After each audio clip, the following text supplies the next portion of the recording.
Hi, guys, and welcome back to another episode of Ultras 11. I'm Joe. And I'm Alex. And today we got some topper. Wow. Already starting with the verbal diarrhea. We got some controversial topics on the agenda. It's favorite. been, see? But it's something that's been kind of dominating the headlines. It's something we want to talk about. So we're going to talk about Mason Greenwood and Benjamin Mendy.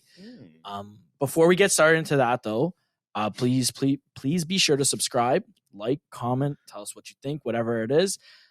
This week, you're going to see on our TikTok, we're dropping a hot new segment. We're calling it Ultras Parlay. It's pretty fucking crazy. Yeah.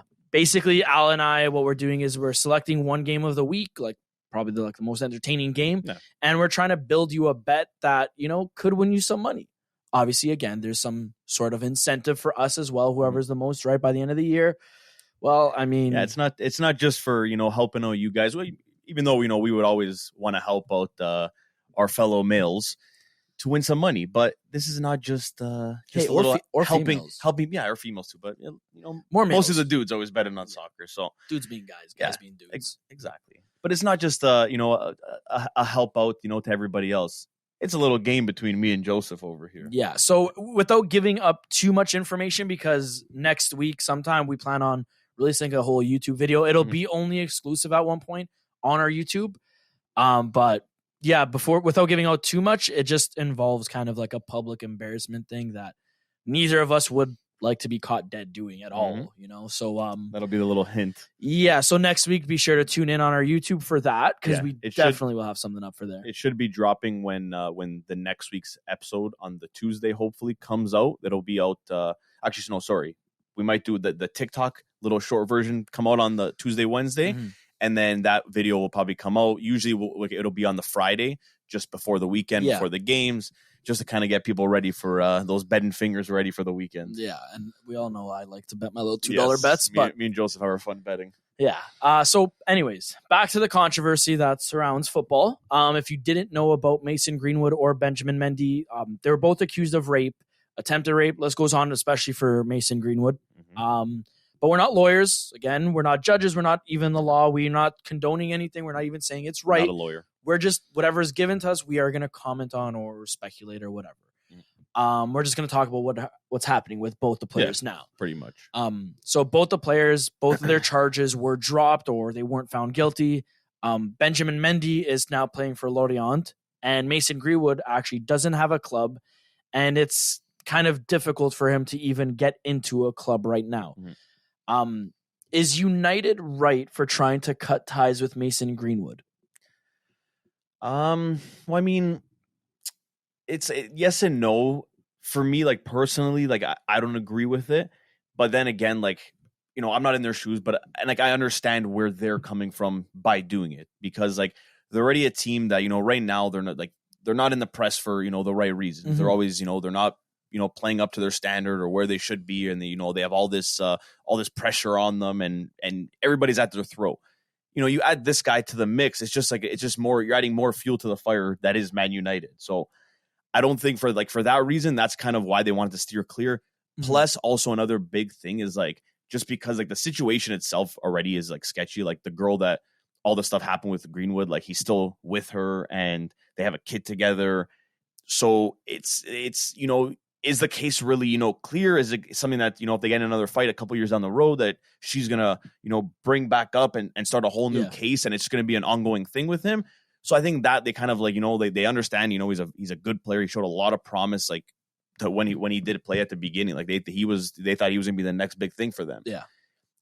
I still see that in him, but I get where Man United, like where they're coming from with this whole not bringing him back. Like I get it. Yeah. So for me, I think it's more of I understand where they're coming from, especially because there's such a huge team globally, not just within England. Yeah.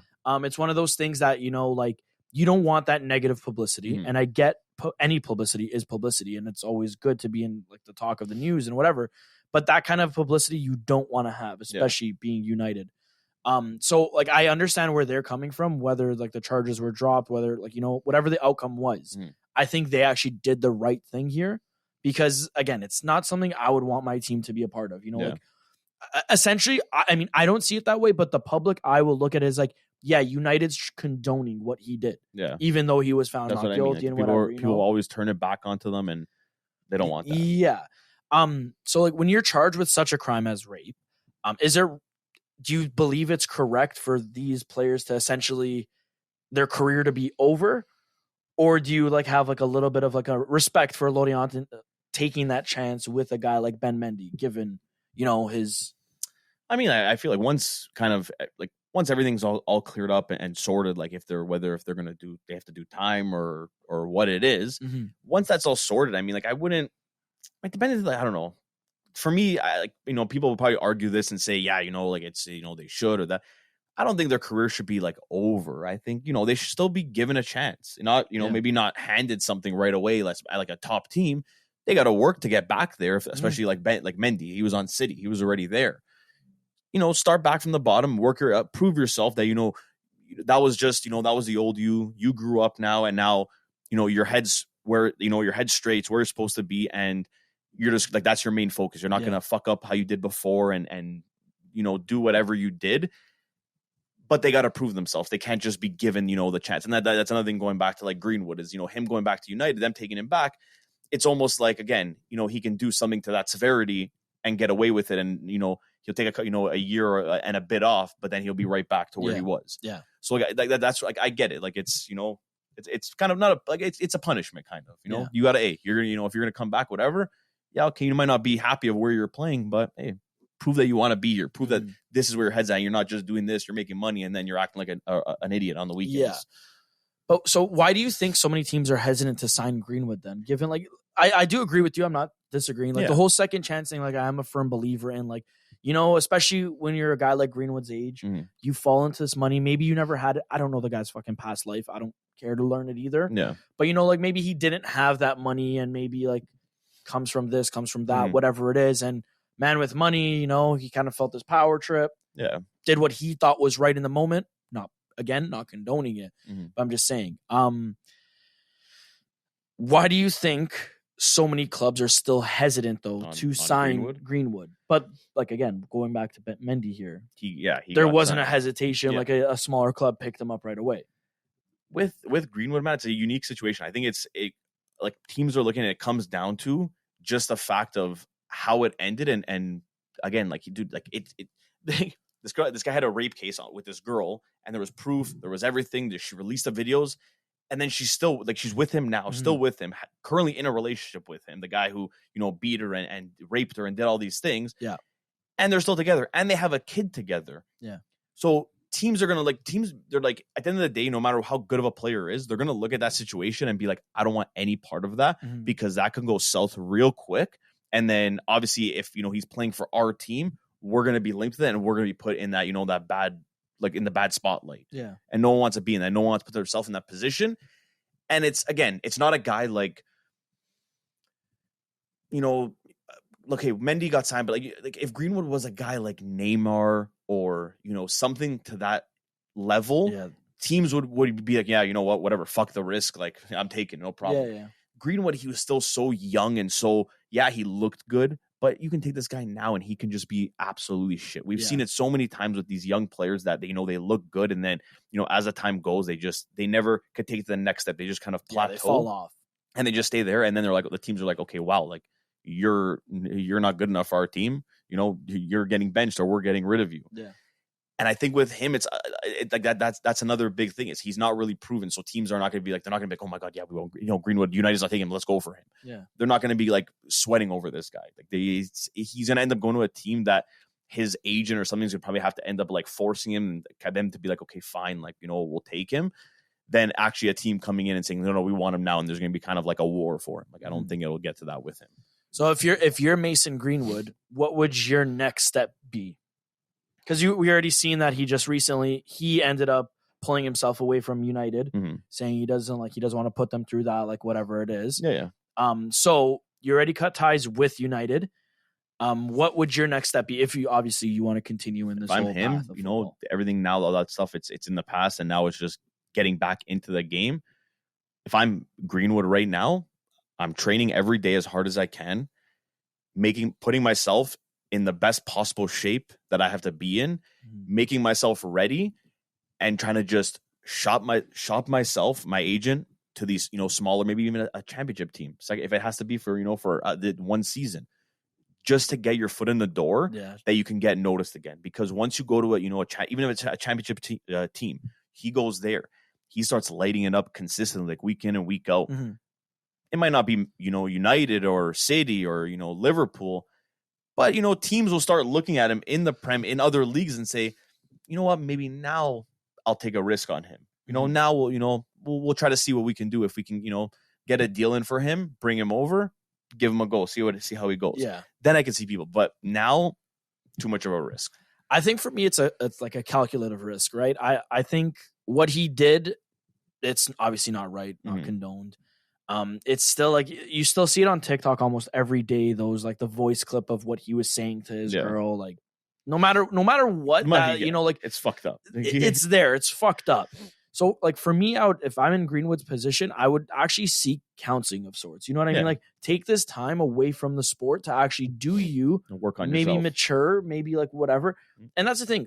If you had that potential in a year, you may still have that potential. You know what I mean? Like obviously if you're doing the right things. But a team is more likely to take you on if they seen like you've matured mentally, you've matured in other ways. Like, you know what I mean? Like right now it's a huge gamble. Like even I saw Roma, my team, was linked with Greenwood. Yeah. Don't get me wrong. I knew the potential he had. Even we were. He was at the game. Yeah. Don't get me wrong. Sorry. No, so you say what you saw. I was going to say no quickly. I saw him in the stands and I was like, the fuck is that Greenwood? And then after the game, I saw he was with Pogba and I was like, yeah, that's dude, the most random don't thing get me ever. wrong. I would love if Roma went after him. Free agent, huge fucking ceiling. You don't know what to expect. But it's just, like it's that negative publicity that follows. Yeah. That constant, like no matter what he does, unless he genuinely fixes himself, like he'll always be known as like that guy that did that. You know what I mean? Like Ben Mendy, like I think he did it correctly. Like he kind of took all that time off of the sport, away from the sport. He went to a lower team. Like he's trying to build himself back up. He even said, I want to fall back in love with the sport. Like he's just doing him. Yeah. And you know what? Like for me, like I would say, like I respect that. Yeah. Oh yeah. No, 100%. It's not a matter of like if the crime actually happened or not. We don't know. We weren't there. Obviously, no one was there. It's just what they do after and their reaction after all that happens and what how they move and what their next thing is. And Mendy's doing, like I agree with you. He's doing it right. Greenwood, you got to see. Like I still think he's when you got that kind of money at such a young age, man. Like you get so entitled and that's how like you can tell it. And hearing like those sound clips and like the videos and stuff. Yeah. It's just an entitled guy that had way too much money for at his age and just couldn't take no for an answer because he never heard no as an answer. Yeah, because he could just throw money at it, right? And that I hope that mentality over the last couple of years he kind of grew out of and got smart that, okay, hey, you know what? I still got to be smart. I can't just, have everything like, there is times like I will not, and I got to be able to accept that. Hopefully he worked on himself in that, because if he didn't and he's going to be another diva, his career's well over. Yeah. Oh yeah. It's again his reaction. It's like, again, it's a huge gamble for any bigger team or like any team that's trying to compete in Europe.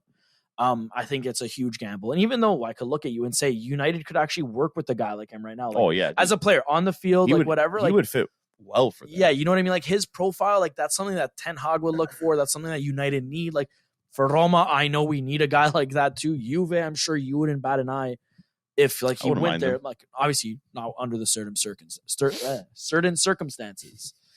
But switching over to not as vicious crime, but still a crime nonetheless. Kind of linked to what we were talking about at the beginning with the Ultras parlay. Yeah, this is all coming back full circle in life, Betting has been something that's kind of been around forever, whether you're betting your lunch during recess, anything like that. There's an old saying that, bet on yourself. Yeah. Some players, though, kind of took that literally, and they were actually playing the sport. Way too literal. Yeah. So right now as well, we saw with there's a long list of players. Obviously, like through time, players have always bet on themselves, on this, on that, whatever. You already saw recently Ivan Toney. He's serving a suspension for over 230 breaches or something like that within gambling. Now we have Lucas Paqueta, who's facing some sort of charge for betting as well. Whether he did it or people close to him, I'm not really sure of it all. Again, we're not discussing if he's guilty of it or not. We're just discussing the repercussions of these other things. Now, Al, I'm going to ask you this. Do you actually see something wrong with a player betting on themselves? Yes. Now, let me put into let me play devil's advocate here, because this is my theory, okay? If I'm betting, like I'm a professional player, I'm betting that I get a yellow card and we lose the game. Like a negative bet towards myself, then I could understand where there would be a problem.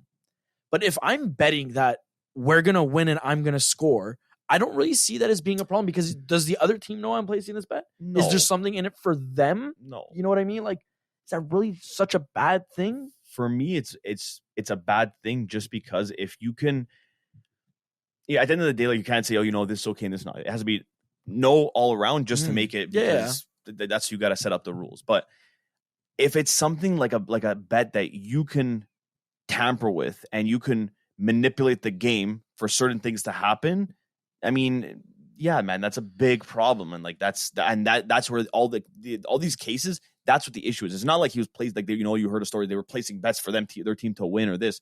People do that all the time. You don't really hear about it. But it's more when it starts getting a detailed bet, because now you can bet on fucking everything, man. You can bet that if the guy leaves and goes to the bathroom during the game, how many times he does that? How many times Foden dabs up his son? Like, you can literally bet on almost everything nowadays. So that's where I can see them now kind of being more harsh at and punishing people, just because now you can do things that you can manipulate a game but not be so obvious. Like before it was like, like, let's just say, okay, whatever. Quick example, Baggio, you missed the penalty. Yeah. People could say, oh, whatever, it was money, no one's ever going to know. Yeah. But let's just say that right there, someone says, hey, we're going to offer you money. If it goes to penalty shootout, you have to miss. Yeah. They're manipulating the game. Yeah. And a guy like that, if it happens and they're caught doing that, should be fined. And it's the same thing as placing a bet like that, whether it's, a yellow card or corners to be taken or how many fouls your team gets in a game. You can manipulate those things. You can do certain things that you're going to hit those numbers. So it's like, for me, I don't like it. When I hear the players doing it, man, like it's scummy. Like, hey, if you want to, tell your mom, hey, place a bet that our team's going to win, because, I'm confident we're going to win, go ahead. But when you start kind of, doing other things and saying to do this or do that, it gets a little bit wishy-washy, and that I don't like. Now, let me put something into context for you as well here. Ivan Toney is serving up to 8 months of suspension. And that means he can't train with the squad. He's not playing. He's not like doing any of that. He's just anything included, staying at home, doing his own thing or whatever the fuck he's doing. Maybe betting still. I don't know. Then you also look at Greenwood. Greenwood, essentially, like, after the charges were dropped, he was eligible to play again. Almost right away. It didn't matter. It just happened, timelines, and United was staying strong with their whole suspension thing. But do you see a problem with that?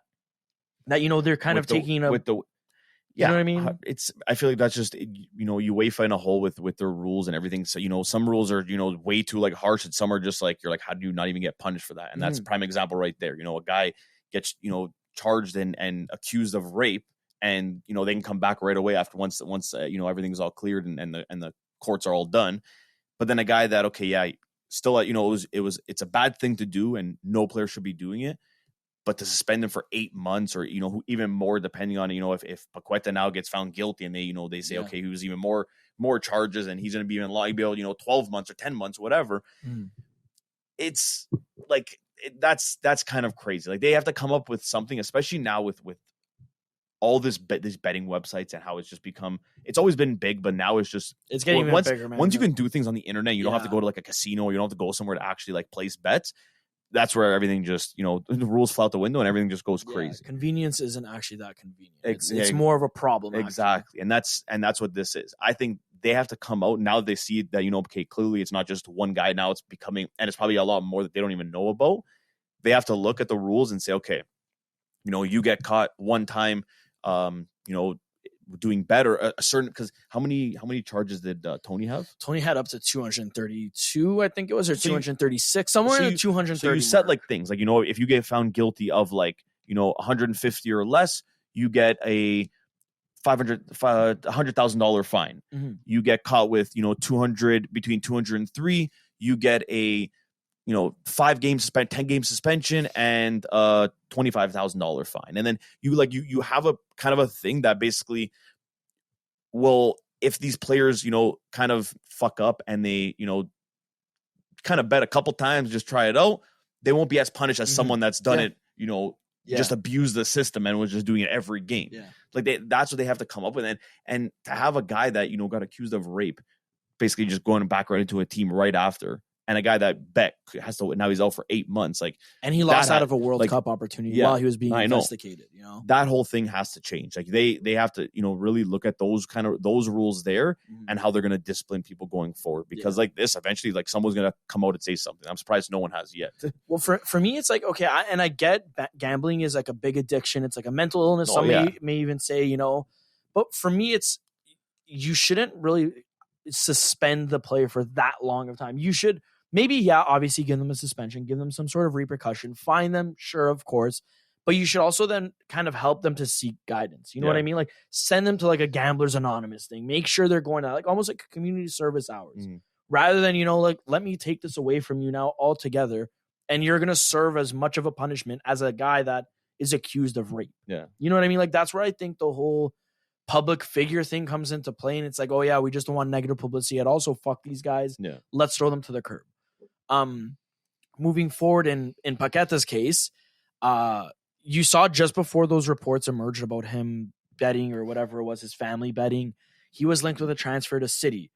Once the news they were close. Yeah. They almost agreed on everything. They really wanted him. Like they were gonna pay whatever the amount was to secure that transfer. And then once the news emerged about the whole betting scandal, that's when they pulled out. And like they denied, that's not why we're pulling out. No, but like it's only gonna fuel like people's theories about that. You know what I mean? 100%. Why are you denying something that's so very odd? Like literally as soon as the accusations came out, City pulled out of race. They're not interested in Paqueta anymore. Yeah. Why?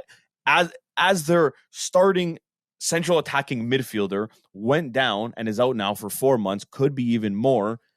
Like, what better timing that, like this guy comes available, you're going all in for him, and then all of a sudden this whole betting thing comes out and they're like, yeah, okay, no, we're good. We don't want him. We're not interested in signing him anymore. See, my thing is this, this kind of image for him, for City to not go after Paqueta anymore. Again, this is only us fueling a rumor.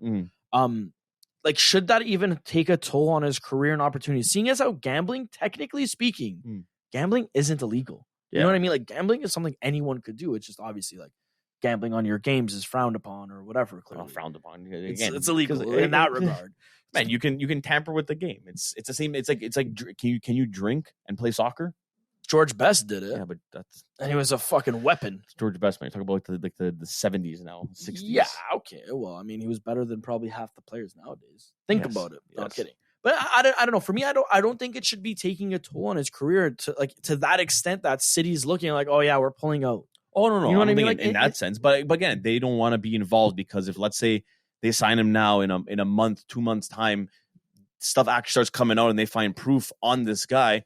Then what? Then it's City's mess now, and they got all this publicity on them, and not for the right reason that they want the publicity to be on them. So that's why it's obvious why they pulled out, man. It's not like and they're trying. No, we didn't. That's not the reason. We're just not interested anymore. That's not the view of the club.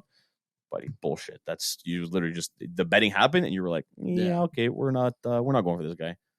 I don't know. For me, I just feel like that's just ridiculous. You know what I mean? Like it's just absolutely absurd. Like there shouldn't be such a harsh punishment, especially now that like this is going to affect Paqueta's career almost.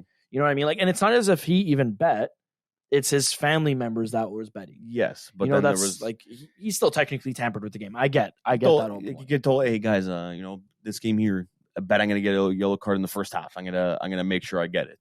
Gets a yellow card because it's not that hard to do. You can just go get a yellow card. It's not hard. And then they won a lot of money because they all max betted. Yeah. So. Again, I'm not saying that, because these are just rumors and stories you hear. This can all be made up. It cannot be, none of it could be true. But from what if that's the case and that's actually what happened, it's going to be hard for him to fight it because they were all brand new accounts apparently all brand new accounts. Yeah, and they were all everyone that it was thing. They were all people that were either his family or connected to him, like friends or whatever, friends of friends. Like it was all people around his inner circle. Yeah.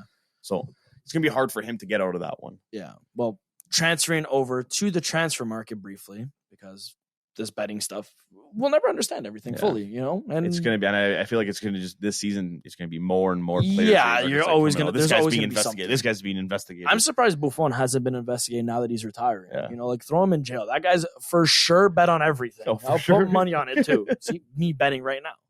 But no, there's something I want away to from the betting. touch upon right now, getting away from the whole, what's the word I was looking for?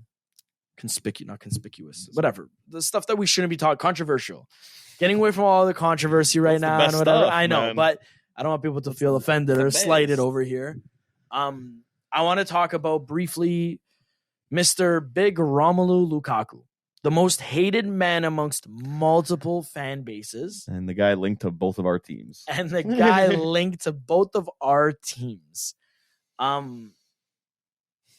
First off, I will ask you this because I feel like we've always kind of made a sub comment about Lukaku and Juve, but let's actually discuss it for a brief moment here.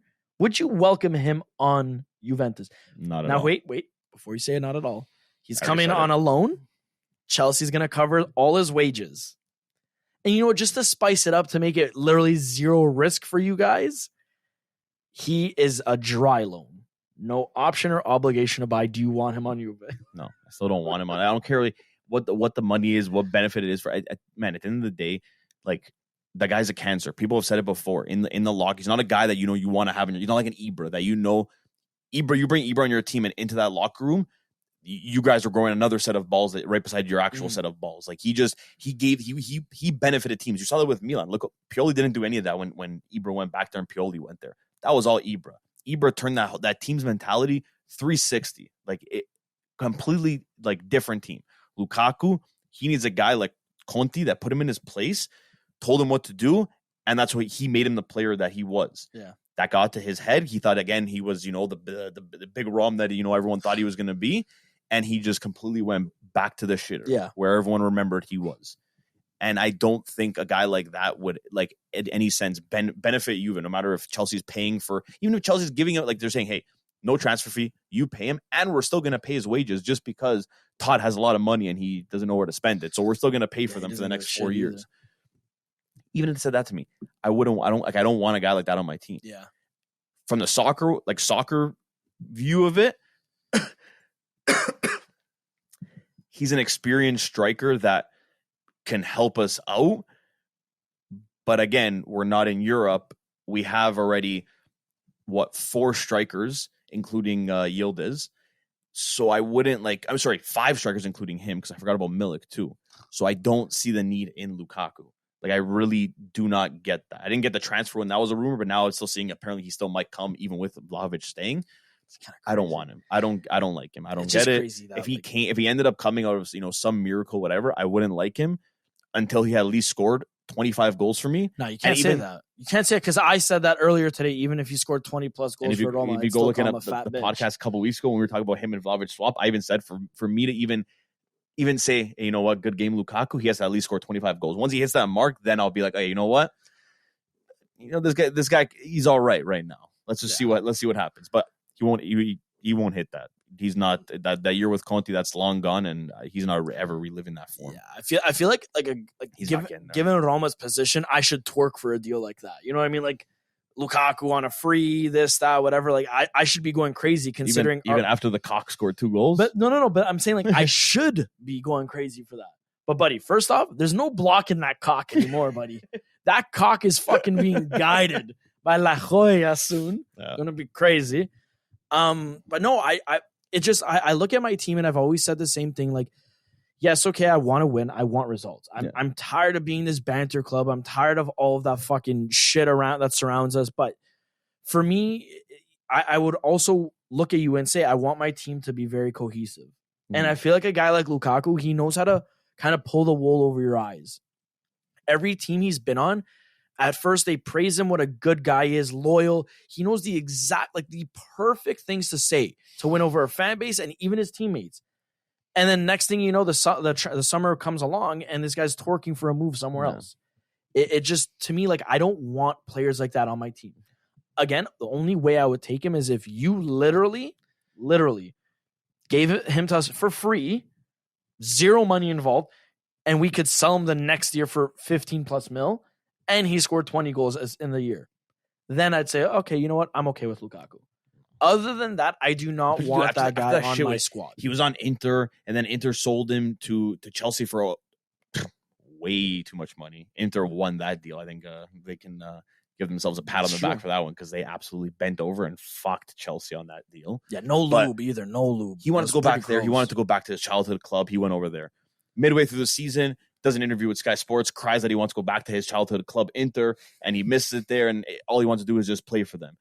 Chelsea was like, what the fuck? Like, we actually liked you. Like, why would you just come out and say this? Like, what the fuck? Everybody turns on him. He wants out. They want him out. He goes back to Inter on loan, and then, everything's all good. He's back. Oh, Lukaku's back, whatever. Even though the whole Champions League final thing with him standing in front of the net, everyone kind of put that past. They still liked him. Then after everything comes out that he was in the meantime, I was talking to Juve, Inter's biggest rival, while still playing on Inter before the Champions League final. Guy's a bum. Inter fans, how does this guy expect anybody to like him? Man, the worst part is none of these clubs are actually his childhood club. None of them. I'm going to come on and say he started on Anderlecht. Yeah, his childhood club. Then he went That's your childhood club, buddy. Then he went to Chelsea. Yeah, his childhood club. Then Wolfsburg. Then from there. Was it Wolves? No, went to Everton. Kevin De Bruyne. Then he went to Everton, his other childhood club. Actually, West Brom. Does he go to West Brom before Everton? Bromwich Albion. West Brom. Then he went to Everton. Then went to United, and then from United to Inter. And they were all his childhood clubs. He wanted to go there each time. That's the only club he ever dreamed of playing for. And same bullshit like that. Like it's. And listen, the fact that people still believe it is crazy. We talk a lot about loyalty, about players, staying loyal to the badge. And I'm a fucking nostalgia merchant. I'll be the first to look at you and say I prefer loyal players over everything. I'm trying to see football in a different way from all the criticism I get. It's 2023, you have to. Yeah. And like I will even look at you, put aside the nostalgia, loyalty, this and that. A guy like that, he's not even good for money. No. It's not like he generates like some sort of revenue, like when Roma signed Renato Sanchez, having him. When we signed Renato Sanchez, the only thing I looked at was like, yeah, okay, obviously given his talent, he's a great fucking player from what everybody says, this and that, whatever. I'm literally just looking at him as he has never stayed loyal to any club. I'm looking at him as just money in the future for us. Exactly. If he whatever. Obviously, let's hope he stays fit and actually has a value at the end of this year because I would love to sell him, cash in on 50 mil quickly to fucking Real Madrid or something like that. But whatever. Lukaku doesn't give you any of that. Yeah. Like zero. Performance wise, okay, you could look at me and say maybe he holds up the ball. Benefit to having the guy. He's ancient now to me. It's you move clubs. Yeah, you move clubs that often. You're a hazard everywhere you go, and not even Eden Hazard. You're just a hazard for life. You're just so toxic. Yeah. I feel like I hate using the word toxic because I feel like those younger people and whatever. Enough about Lukaku and his toxic self and just making you just talk all toxic. I learned about gaslighting. Gaslights. Before we end things off today, Joe. Yeah, we got it. We can't just skip it. We got to talk about it. We got to talk about this weekend's fixtures. Cock. We got to talk about the cock. I know it wasn't the result you wanted. Nah, dude. And I know you might, you're a little bit skeptical of talking about it, but we got to talk. Joe, Juve and Roma, we're back, buddy. I was going to say, soccer's back. We actually got to enjoy football. Calcio is back. Our teams, man. We got to see our teams again. I will talk about Juve. You talk about Roma. Deal? Okay, deal. Okay. Sorry, I interrupted you there. But No, I was just saying. Now we've our teams are finally back, and it's a whole different feeling when your team. It's the week before every year we always get to see the Prem come back, La Liga, and it's always so exciting just because soccer's back. PSG and tied both games. I know. Sorry, Don't worry. You guys fucking I know that. suck I followed ass, that. And man. we didn't have Mbappe the first game, but he was there the second game. You guys still tied. You guys all got suck. rid of If you guys have any fans that I don't even know if you have fans to even listen to this, but don't listen anymore. You guys stink. So just that's it. Just don't listen. Yeah, maybe don't. This will be a PSG slander zone. Yeah, fuck PSG. Give Donnarumma back. Now that Messi's gone, fuck PSG. Give Donnarumma back, and then you guys can just fold as a club. Yeah, so and become Donna Juve. Actually, does Bernat still play on that team? I think he does. Yeah, he does. He's back up. Now give us Bernat. Yeah. I'll take him. Give Roma Bernat as Donna Juve, and then Verratti will go to Napoli. Yeah, something like that. Yeah. But anyway, sorry. Yeah. So the first weekend, it's so amazing. Soccer's back. Finally, oh my God. Fuck summer. This is the best time of the year. It's true, actually. And then the second week comes and Serie A comes back. Yeah. Our boys come back. That feeling just, when your balls just drop when you were 11 years old and you're like, my God, this is what it dropped at 11? Well, then. You were young. Yeah. How's the style here? When they feel like that, you're just like, fuck, man, that's what it feels like to be a man. That's what it felt like watching Juve again and watching Roma. Al might have had gonorrhea at a young age, guys, if he had a tingle in his nuts. But hey, I'm still here. I'm still kicking. Still doing well, dog. Anyways, yes. Go on. Before you start laughing, what did you think about Juve this weekend? I'm not going to lie. Initial thoughts. You know what?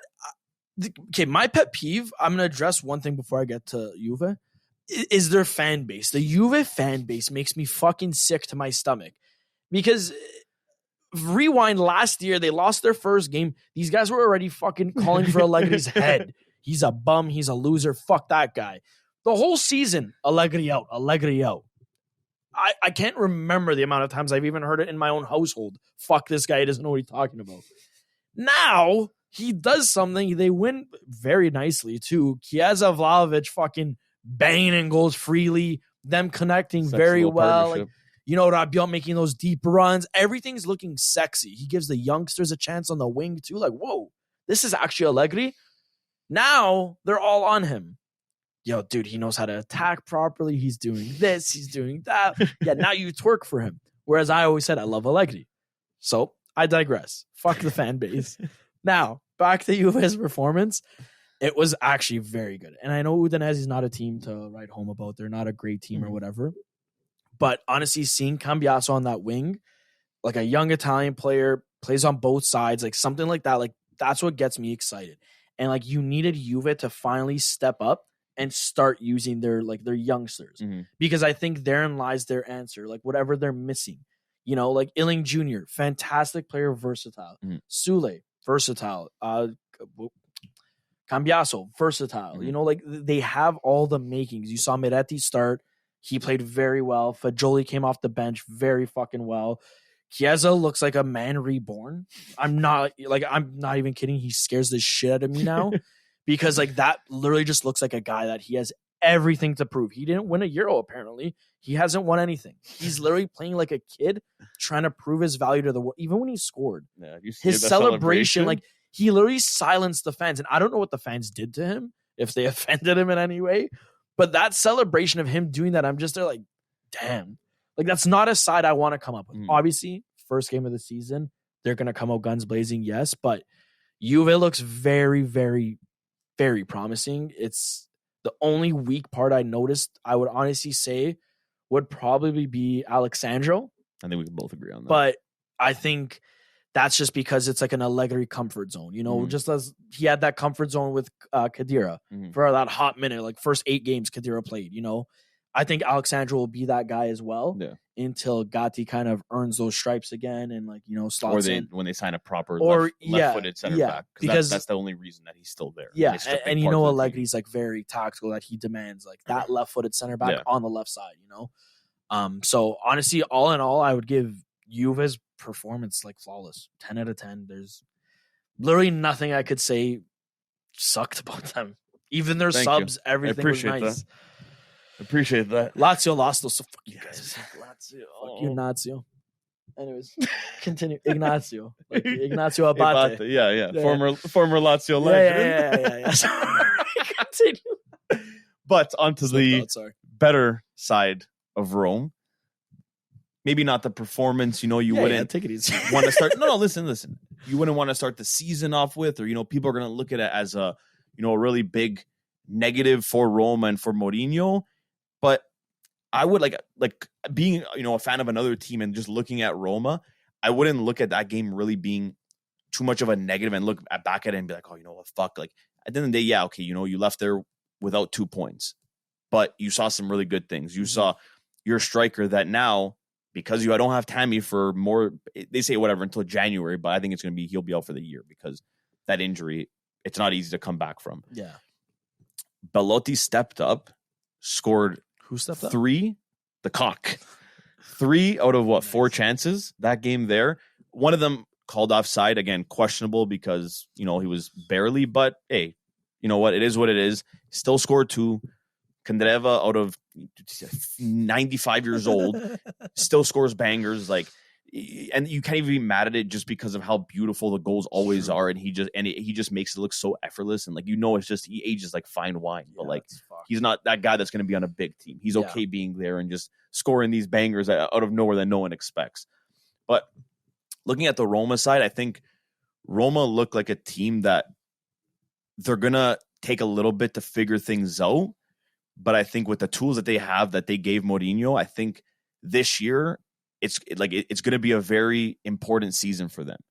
It's going to be not really a make or break, but it's kind of going to push this team to, a certain direction, whether it's continue on with the core guys you have, you keep Dybala as that playmaker and hopefully he stays healthy. You extend Mourinho, you keep him on, and you try to get, every year, make the objectives realistic, but every year, maybe in a couple of years, you guys make a couple more signings. Hey, you know what, guys? Let's push for the Scudetto. We haven't done it in a very long time. The city deserves it. Let's go all in for it. And they make a move like that. I know before I said, Roma's winning the Scudetto, but actually now seeing them play this new season, I know they still could, especially if they turn around early. But I think there's a lot of things they got to figure out. And with the new signings that they brought in, I got to see a little bit more. Like Renato Sanchez, I didn't actually see too much. I had to watch more highlights of him just to kind of see how he played. Wasn't too crazy about him. Paredes came back. He got an assist, which I think that kind of overweighed really what he did. I think he kind of lost the ball a couple times. Wasn't really playing like that strong guy that he is. That he'll come running at you and he doesn't care if he breaks your legs. That's the kind of Paredes I want to speak, especially for Roma. I feel like they need that kind of guy, like a De Rossi in that midfield, and I think he's kind of that guy. So again, first game, still a lot that can change. I hope these guys go up and they start changing. And they make Roma and help Roma become a better team, because again, you guys lost Matic. Matic was massive for your team last year. He was a big part, because you saw when he wasn't playing in that midfield, you noticed he played a big part in last year. The defensive cover wasn't as dominant. He was a guy for his age. He was everywhere. He was slow, but he was somehow everywhere. Yeah, that's going to be a hard thing to replace and to cover. Belotti, him, taking over for Tammy, I think it'll be beneficial for you guys, especially if you can keep this up. Even if it's not every week, but he can still score goals, and he's already more than last year at his whole tally of 0 in Serie A. So if he can keep that up, you guys won't even notice Tammy, because last year, everyone admits it, Tammy wasn't that good. Yeah. Tammy was very, there's a lot of chance that he should have finished that he didn't. And it's nice to see an Italian on Roma back at striker. It's nice to see the cock there, And we both got very interesting seasons ahead. Ours being a little bit more chillaxed, just because when things are getting busy, we're not playing midweek, nothing. I'm literally gonna be following every team this year in all these competitions, because I'm not got anything to do during the week. I'm just gonna have the weekends. So I like it and I don't, but I mean, hey, this is where you build. This is how you build from the bottom. Like I said before, we needed that as a team to not be in Europe and finally miss it for the first time in a very long time and start fresh. Yeah. Now we make it. Yeah. We're back in. You build from there. Not how we were still trying to stay relevant, but then we just weren't good enough. Now we're doing things properly, and I'm happy with my team. Yeah, I don't know. For me in Roma, it's make it quick. I'm content. I'm not gonna say I'm happy. I'm not gonna say I'm mad. I'm content. Belotti, breath of fresh air that he actually came out firing on all cylinders like that. I love that. Makes me question why we're even looking for a striker. I would look for just a depth striker. Mm-hmm. I think the fact that Dybala wasn't there, Pellegrini, and Mourinho on the bench, those are 3 huge things. So it's still not a proper depiction of Roma. Mm-hmm. We should have still got a result. We should have still won that game, because I'm sorry, those are just mental lapses. Obviously, you can't stop individual brilliance like that. Mm-hmm. Candreva played he was fucking prime Cruyff for a brief moment. Those goals whatever. But I think for us, it's going to be a really long season. Yeah. I'm not even going to lie to you. I think it's going to be a lot of ups and downs, a lot of more downs than ups. A lot of controversy. Yeah, just seeing Sunday, I think that's what was setting me off even more, was just literally it's I got PTSD now. I'm watching the game and it's reminding me of 17 other moments that I'm fuck, it's happening again. The Sevilla game pops me oh my god, not again. Everything's going wrong, it's just I don't know. Roma's gonna have a long season. It's okay, Joe. You and me both, man. It's okay. You know what makes up for it? Ultras parlay. Exactly. Maybe Al could give me some money. Hopefully we both win some money this year. And hopefully I end up winning the final grand total. Yeah, no one wants to go bets because Al's gonna have to come to Roma. Stop, I have chubbiness on my arms, man. Anyways, thanks, guys. It's it. We're gonna end things there, guys. Thanks. I think Joe's getting a little bit vicious now. He's gonna attack me soon, and he's gonna start talking about Roma for another hour or so. Oh, wait till we go outside. We're gonna end things off here, guys. Thank you guys for listening. If you guys haven't yet, don't forget to follow us on TikTok, Twitter, and Instagram at UltrasXI. Check out our YouTube channel for our new segment that's coming out next week. This week is going to be out on TikTok, so check that out. Keep an eye out for that. That'll be coming on Friday before the game. And yeah, guys, we'll see you next week. Ciao. See you later.